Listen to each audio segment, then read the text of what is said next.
Hello, welcome to ZIM Capture. I'm inventor Dan Zen. And ZIM at ZIMJS.com is an open source framework to make interactive media on the HTML5 canvas using JavaScript and Create.js. In this capture, we're going to take a look at sprite sheets. And they are a way to animate graphical content. So rather than a tween, for instance, which can move things about or scale things, you sometimes need to make an animation that requires separate frames of individual graphics. So we call that a sprite sheet, and we load that in one big sheet, and it has what are called frames. Let's go take a look at one, shall we? So here's where we're going to be working. We're going to make this rocket ship explode with an explosion. And I found this sprite sheet online. I then couldn't locate where it came from. So my apologies to the original owner of this sprite sheet. There seems to be a lot of explosion sprite sheets, and this was one of them. All right, let's take a look. Where can that be found? In content. So there it is right here. It's called Boom, and I'll just open that up. And that's roughly what it looks like. So there are separate frames, as you can see from hardly any explosion, and it's animating across. So what we do is we count them. There's 1, 2, 3, 4, 5, 6, 7, 8 columns and 1, 2, 3, 4, 5, 6 rows. Now it is ending kind of in obscurity here. If it turns out that your sprite sheet doesn't animate all the way to the end or doesn't go right to the end, you can actually pass in, when we make this sprite, you can pass in a count and say, hey, this only has 43, which might end there or something. Otherwise, when we make our sprite sheet, we're just going to pass in the image, which is this one, how many columns it has, and how many rows it has, and it should be able to calculate that for us. Now, if there's an offset, so if these things are moved over a little bit, you've got two choices. You could edit it in a Photoshop or something, a photo editor, or so that it doesn't have that offset either in the X or in the Y. Or you can pass in, as we make the sprite, you can pass in what that offset is. Same with spacing. So if there's spaces for some reason between here, then you can pass in a spacing.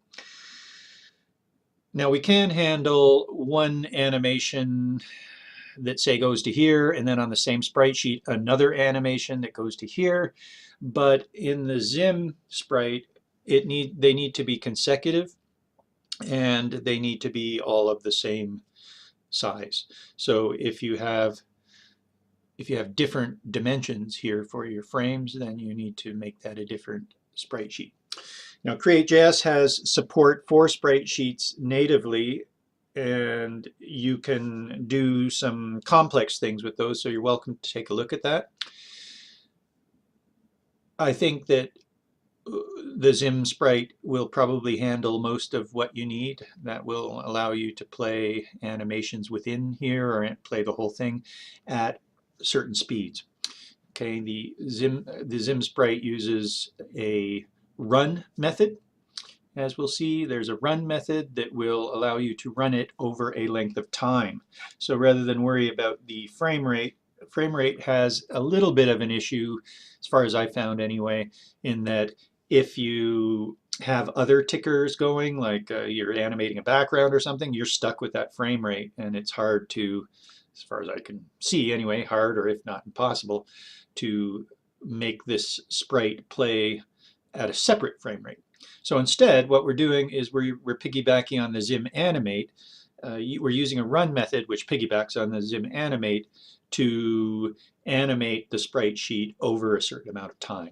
Okay, so let's go take a look then at how we can implement this. Here is the code for what we were doing in the last capture, which was a scroller effect. So let's just run that again to see where we're at. There's a bit of a pause as we let these scrollers separate from one another, and then there is our rocket that is traveling through space. Yes, so what we're going to make happen here, we can make it so that when we click on this it explodes, or we can make it just after a certain amount of time it explodes, and we want to see an animation of that sprite sheet. So let's take a look here at how we might do that. First of all, we have loaded in assets. Now we could add the sprite sheet to that and a sound. We're going to play a sound as the sprite sheet explodes. But the sprite sheet's pretty big. It's a few megabytes. And I would rather show the rocket ship going and load in the sprite sheet and the sound separately. And when that sprite sheet and sound is ready, then explode the rocket. So rather than wait for everything to load first, we're going to load the rocket first. Now that can be done using, instead of an onComplete, you can find out when there's an asset loaded. So that's a different event, and find out which ones are loaded and do things based on that. The other way to do it is we'll just run this complete function once. So down here, what we can do is say null, comma, true, and that will run this complete event only once. Okay, so once the first thing is complete, and then what we'll do is we'll load assets again, and we'll call another complete function inside here. This has a slight disadvantage in that we are waiting for these assets to load before we start our other ones. And that may not be a disadvantage. You've only got so much bandwidth. If you are trying to load all of them at once, it's going to delay the loading of these. And we don't want really any delay on the loading of these. So we'll just load these first, make sure that they're loaded first, and then we're going to load boom. Boom.png is what it was called. PNG, that's the sprite sheet. And then boom.mp3. MP3 is the sound, and they're both coming from content as well. So we load in those assets. We've got another frame complete here, which will end like so. Oops. So within here, we can handle our sprite sheet animation. Outside, we've already handled space. Okay. So within here, we say var image, for instance, is equal to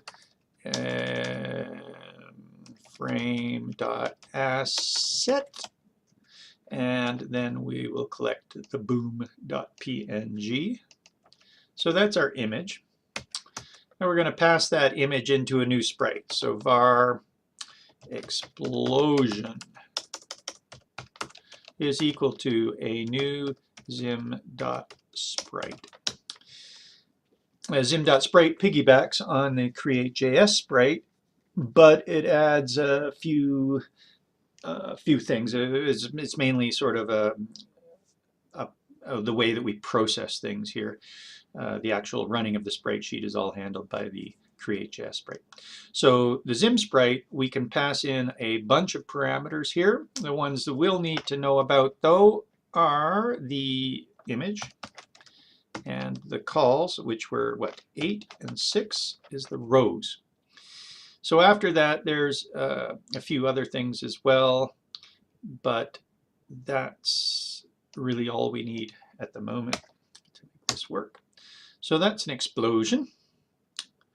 And we want to, do we want to add that to the stage? We may not want to add it just yet. We may want to add it after a certain amount of time. So let's put an interval in here. So that is set timeout, set timeout, not toggled, timeout. And we'll call this function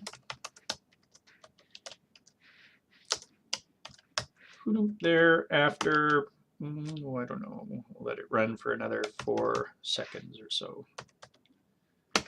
Maybe we want a bit more suspense, but just to see it work, we'll run it after 4 seconds. Well, after 3 seconds, less suspense. So when this is complete, we do have, when these other ones are complete, it's going to start a timeout of 1 second to reduce this to 5. So yeah, we'll need a little bit more time because we got some other delays happening. So I'll just set that to 6,000. We'll just have to be a little bit patient. All right, and at this point, we want to say explosion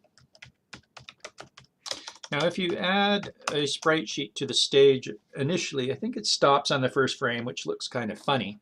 So we want explosion dot center reg, or just center is, oh, we might want to scale it, so we'll center reg so that we scale from the middle. We'll center that on the stage, and also I'm going to scale that, if I can spell scale, to be twice as big.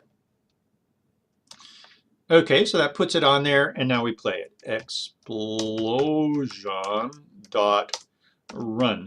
Just be careful, there's a lot of, well, there's a few create.js methods that the ZIM sprite also inherits, such as goTo and play. If you do those, that's not going to work out so well for you because the frame rate of the scroller is overriding or superseding the frame rate of the sprite sheet. So you can't control the speed of it. So what we've done with ZIM Sprite is provided a run method, and that run method piggybacks on the ZIM.animate. So you'll notice that it's pretty well the same as ZIM.animate. We say how long we want to run here, so we can make it 2000. And that will do it. That will play the whole thing. If we wanted to do more, we can specify a series within that sprite sheet to run. And that works in conjunction to passing in the series inside of the sprite when we make it. We can define sort of regions of the sprite sheet that we want to play. Why don't we show you that after, though? But aside from that, there's also things like you can call a function when it finishes, you can loop it, you can rewind it, you can wait, you can rewind, wait, rewind, loop, etc. So all of those many things that you can do with ZIM.animate, you can actually do right here in the run function of that sprite sheet. So that's pretty cool. But that's all we need for now, is just run it over the period of two seconds. Okay, so let's take a look, see what happens. We refresh here. In comes our saucer or spaceship, and there is the explosion. So shall we take a look at that again, because it's pretty awesome.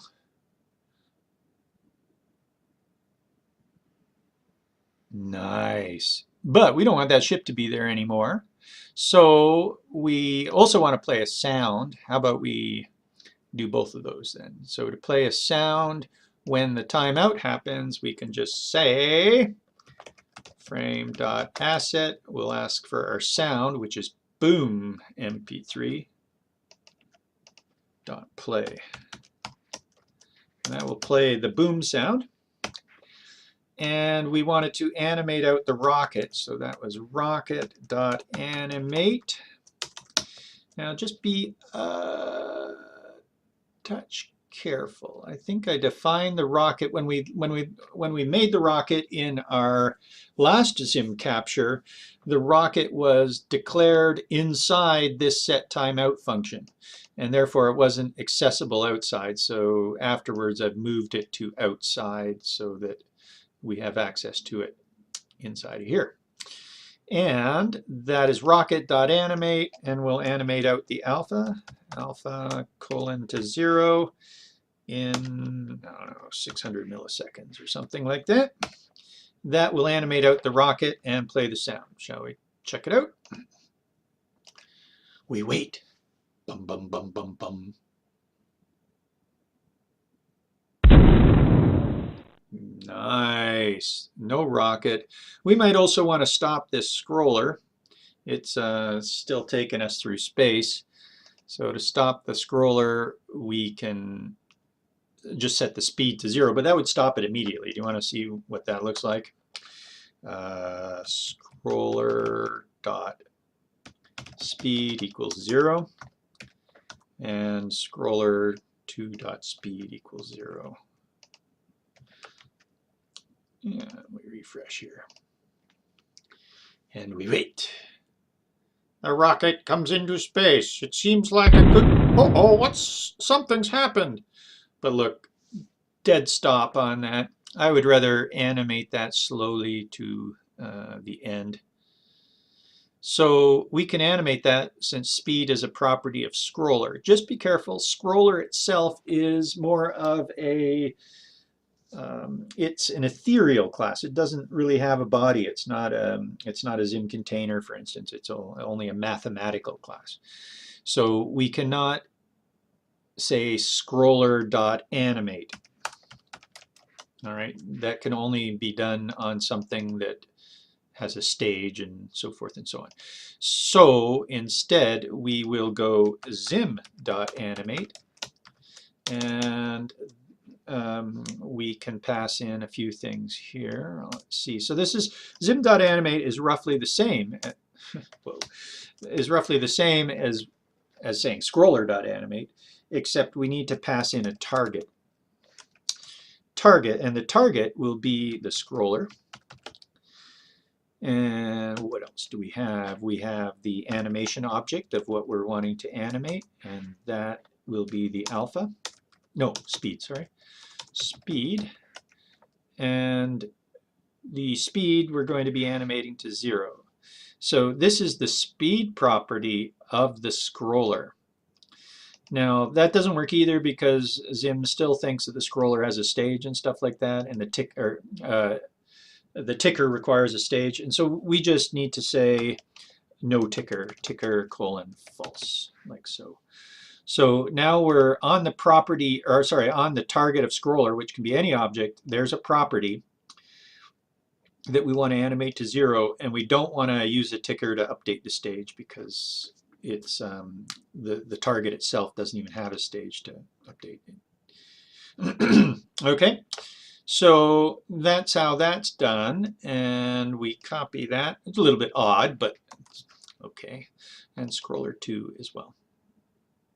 Oh, and how long? So the time can go anywhere in here. Time 3,000, comma. So over 3 seconds, we're going to animate the speed of the scrollers to 0. We would also want to animate in that background again, probably, but we'll do that next. Let's just see if this works. So there's the rocket flying through space. The explosion happens. Oh, that is pretty. Isn't that pretty? So both of those slowed down. Let's slow it down even a bit more. We'll slow it down to 5,000. Then over that time, we'll fade out or fade in that background. And what was the background called again? It was something a little strange. Did you see it anywhere? There's space foil. Okay, foil. What was it called? Foil. Foil.animate. Now foil is just a ZIM rectangle, so we can animate that like this as well. Okay, we can, maybe let's wait a little bit on that. So we'll convert this to the ZIM Duo technique, object, colon, alpha to 0. The time will fade out over 1 second, and we're going to wait. See, we slowed that down over 5. We'll bring it out the sort of last end of this. We'll wait 4,000. So that means the blackness will come in for the last second of slowing down the scroller. Now we save that and refresh here. And are we ready? I think we made a mistake. We wait forever. So foil.animate, there's the object. I probably forgot. Yeah, there it is, the last little bracket there. And we wait. Try again. Here it comes. Good. Oh, explosion. Slowing down. And I don't see the foil. Do we animate it to 0? We're dingbats. We want to animate it to 1. We're animating it back in to an alpha of 1. That was by we just this is the blackness, and we're animating it out. So that was the foil just animating out there, and now there's the explosion, and now there we go. It animates back in. Not too bad. Just going to toggle this a little bit to be a 2,000 and a 3,000 there. Yeah, 2,000, 3,000. Let's see the final thing here before we talk a little bit more about sprite sheets. You do through space. This isn't me, I'm not in there. Oh, yes. Very nice. Okay. Then we could have some conclusion screen come in or something like that. All right. Well, I just wanted to talk a little bit more about that. As a matter of fact, let's just comment this stuff out. So where were we actually playing the explosion? There's the explosion. Here's the timeout. There's the asset. So what was it called? It was called explosion. Here it is down here. So explosion, center regging, and running. So I'm going to comment out. Oh, that's odd. Why did it set the scroller to speed? Maybe one of those things wasn't had stopped and the other one was fading its motion. Probably just didn't notice. Okay, so I'm going to comment out that stuff. Well, we'll leave the sound in there. And we'll also say animate out the rocket as well. So that's the rocket animating. I want to play around with the run a little bit here. So here's the run. What we can do with that run, let's just take a look. This is 4.5.1, by the way, and I'm going to look for, well, I might be able to look for all of this stuff because that was what I was just adjusting. So we'll do a search on that, and that brings us, you would go to the documentation and take a look at that. But here we are in the sprite, and the sprite has a run, just down here, and the parameter, those are the parameters. Here's a method. So here's the stuff that we can do with the run. And like I said, you would look at the documentation to find that, and pop on over to here, and paste it right above the run. Okay.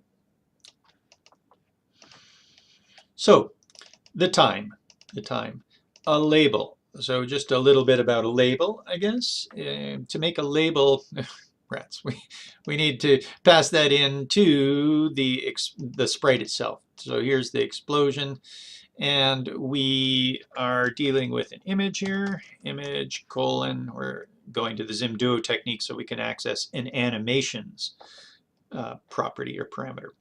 So this one was calls, and this one is rows, colon. I'll just drop this onto the next line here. How are y'all doing? Hopefully you're happy and healthy in this new year. Rows 6 and animations, which is one of the later parameters. Animations, you can specify an object here that has these labels. So for instance, a label called mid will run frames 10, to 20 or something. So this is a label, and it's sort of saying that at this label, we want you to run 10 to 20, frames 10 to 20. So now down here, when we go to animate, when we go to run our explosion, we can pass in 2000, and next we can say a label. So in 2000 seconds, we want to run label called mid. So what that will do is it will animate frames 10 to 20 of the sprite sheet in 2 seconds. We could, that will look like it's slower, and the explosion won't be quite complete either. So let's take a look at what that looks like.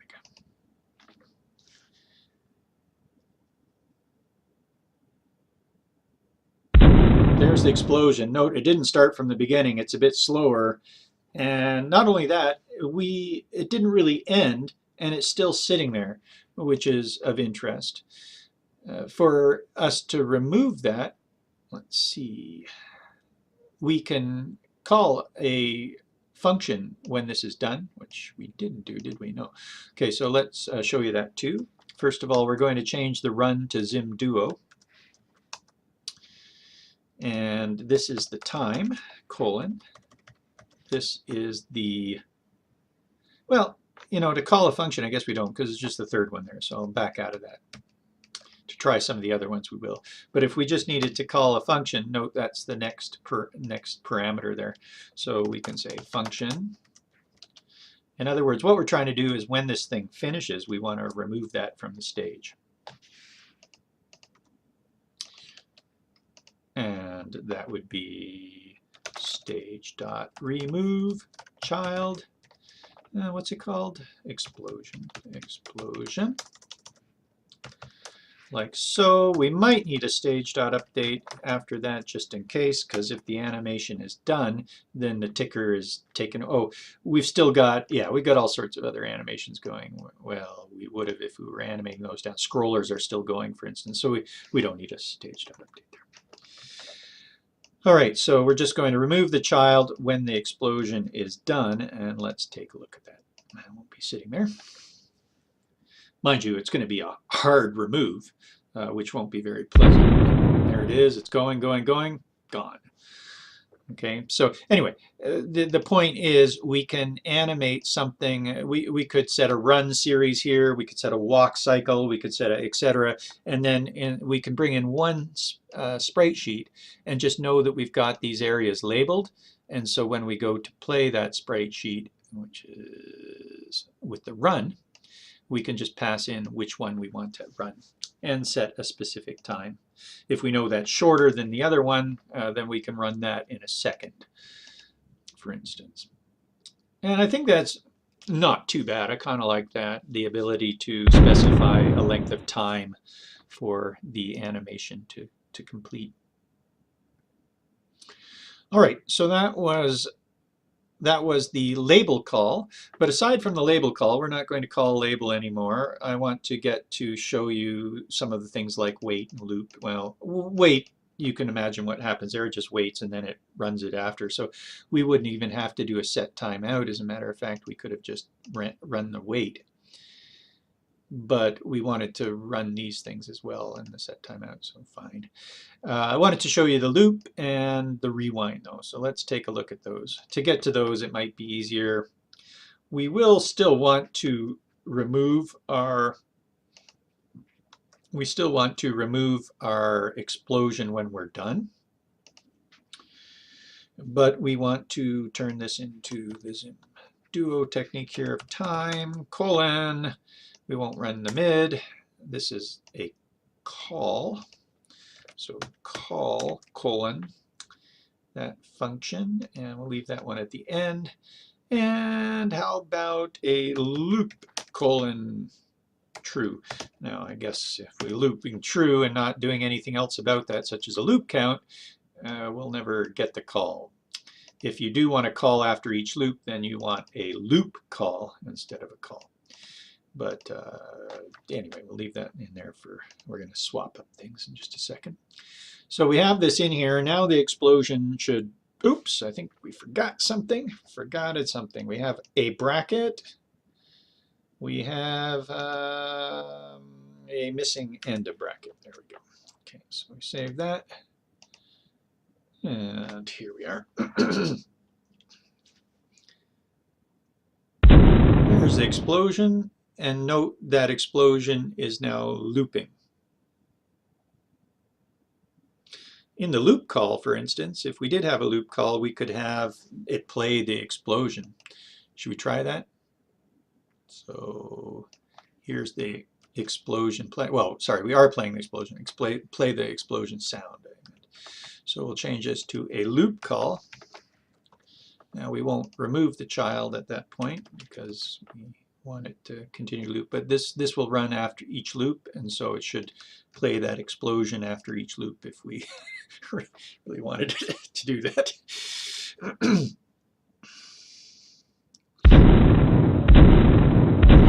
Da da da da da da da da da da da da da da da da da da. Okay. What entertainment. Okay, shut up. How do I stop this? Okay. All right, that was fun. Did you guys have fun? Okay, so we're going to change that back to a call, which happens at the end. We can loop a certain amount of time, so loop count colon, we'll just loop twice. So,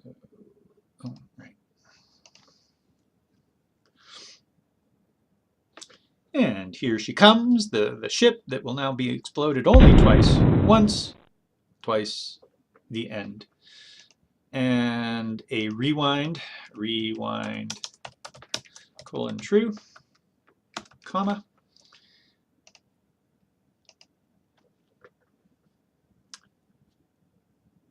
Tanzan in space. Oh yeah, that's not neat because I don't get exploded. Whoa! Isn't that neat? It's kind of neat, the reverse rewind. If you did want to actually play this in reverse, there is, if you see way at the very end, start frame and end frame. So you could play it in reverse in theory by taking away these for now, and you could go start frame colon, let's see, if we're going in reverse, this would be explosion dot total frames -1, I think. That would be the starting frame, comma, total frames is the total, but the frame indexes start with 0.